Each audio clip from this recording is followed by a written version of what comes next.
Добро. Кратко само да му одговорам на колегата Панчо Минов. Прво, како за ВОВТВ, секоја казнена санкција е правно организирана реакција на државата, односно справедливо целно зло кој државата му го нанесува на сторителот на кривичното дело.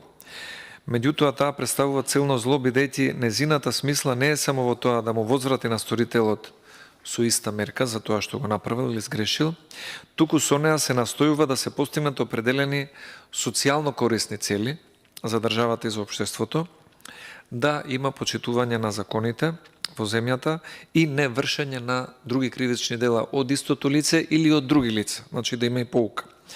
Казната има две основни цели, генерална и специјална. Генералната превенција се состои во тоа воспитно да се одвратат членовите на едно општество, на една заедница од вршење на кривични дела и да знаат дека и нив би ги очекувала казна доколку го сторат тоа. Специјалната превенција се состои во воспитното влијание кај сторителот и негово превоспитување, односно ресоциализација, повторно да не сторува такви или други кривични дела.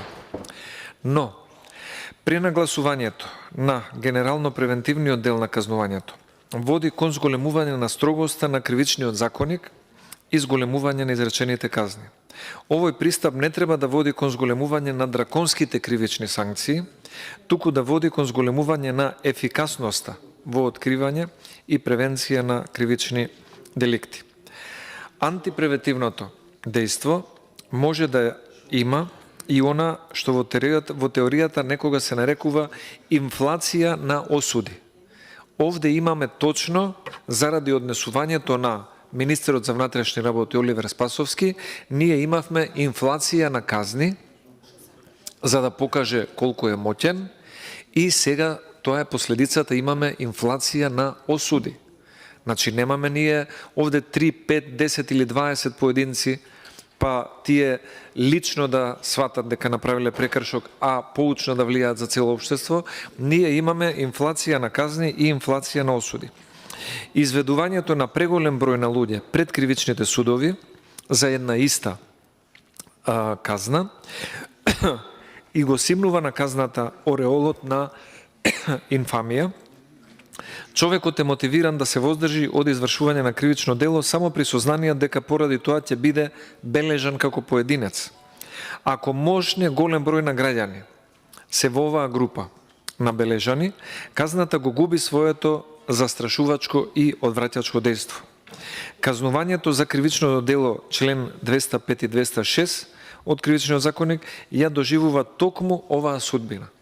Значи, ние овде имаме инфлација на покажување на моќ, на санкции, на казни и неможност државата која што ги пишува тие казни и ги изрекува тие санкции да ги спроведе равномерно и дури и да ги изврши.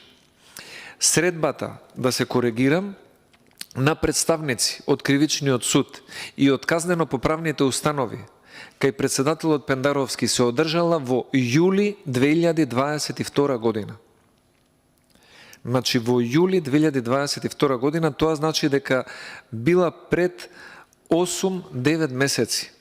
И тогаш било јасно посочено од овие надлежни установи дека немаат капацитет да ги спроведат ваквите инфлации на напишани казни. И тоа значи нереагирање. Од јули 2022 година, председателот на државата, Министерството за правда, имале обврска да реагираат побрзо. Не само за да ги заштитат луѓето од оваа инфлација на казни и санкции, туку да ги заштитат и државните институции кои што немаат капацитет да ја спроведат ваквата инфлаторна казнена политика. И затоа сметам дека носат голема одговорност за оние кои што ќе бидат дискриминирани со овој закон.